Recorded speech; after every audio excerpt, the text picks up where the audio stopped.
Então, retornamos aqui ao nosso Sys Vendas para a implementação de mais alguns recursos ainda relacionados aos acessos dos usuários ao sistema. Retornando aqui ao SQLog, nós vamos verificar o seguinte: a tabela usuário ela é formada pelos campos tabela usuário. É formada pelas colunas ou pelos campos ID, nome, e-mail, senha e autorizado. Depois nós temos três campos, que na verdade são campos obtidos a partir do processo de login. O campo acessos, ele contabiliza o número de acessos que cada usuário fez, e nesse momento este usuário fez 121 acessos, nenhum, esse fez mais um acesso. Então aqui nós temos o número de acessos, a data do último acesso, e a hora do último acesso de cada um dos usuários. Note que os usuários que não têm acessos, eles têm os conteúdos dos campos data do último acesso e hora do último acesso, o valor deles é nulo, porque não foi feito nenhum acesso. Muito bem. Cada vez que um usuário faz acesso à aplicação, é gerado um registro na tabela acesso, que é formada pelas colunas ou campos ID, a data do acesso, a hora do acesso e o ID do usuário, chave estrangeira, ID usuário, chave estrangeira da tabela acesso, relacionado com ID, chave primária da tabela usuário. Observemos aqui que na tabela acesso nós temos um total, no meu exemplo aqui, de 126,23 linhas ou registros, e na última coluna nós temos o ID do usuário aqui, o ID do usuário que fez o acesso. Então, o usuário 1 fez a maioria, nós estamos em desenvolvimento, eu sou o usuário 1, mas em nível de teste eu acessei o sistema com a senha do usuário 8, do usuário 7, e é por isso que cada um deles, o usuário 7 tem um acesso, o usuário 8 tem um acesso. Bom, o que faremos então?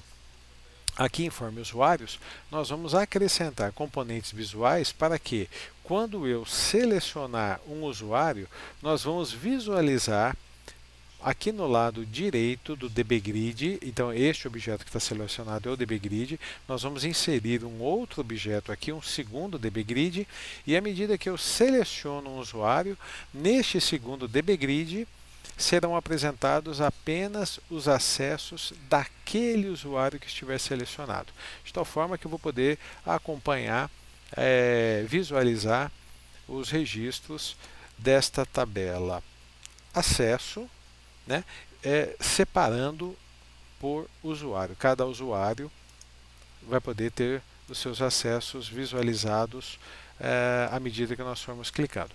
Esta é a proposta desta nova sequência de videoaulas.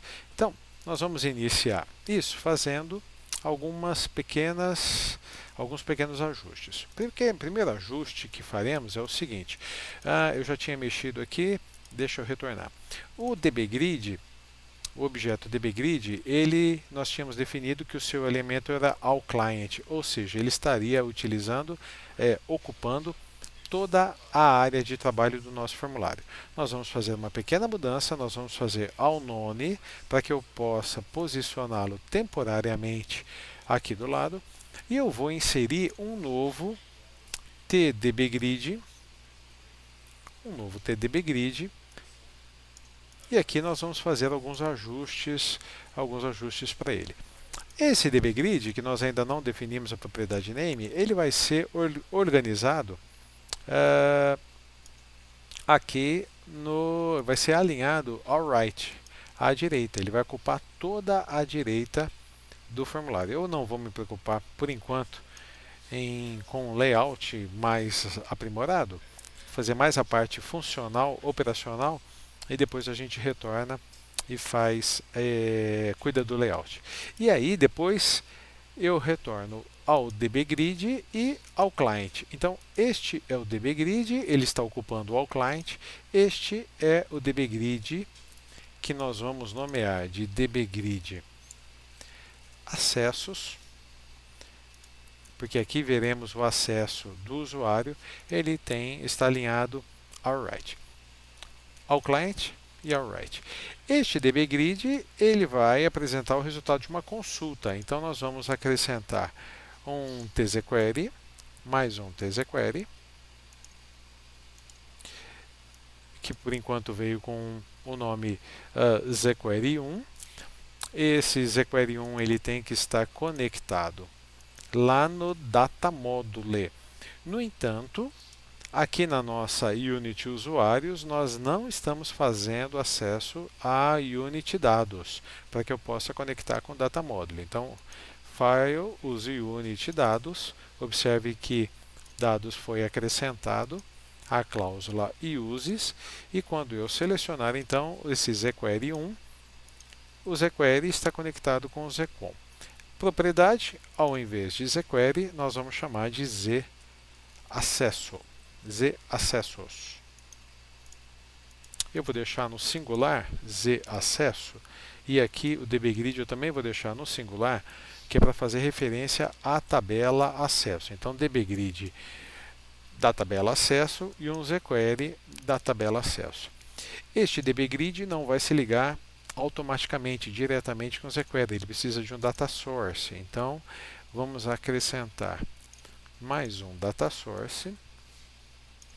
Esse data source ele estará ligado ao zacesso e o nome dele dszacesso. E o dbGrid estará conectado com o data source ds. Então nós já criamos toda a sequência, né? O zQuery está ligado no zcon, o data source está ligado no zQuery, o dbGrid está ligado no data source. No entanto, nenhuma consulta ainda está sendo realizada.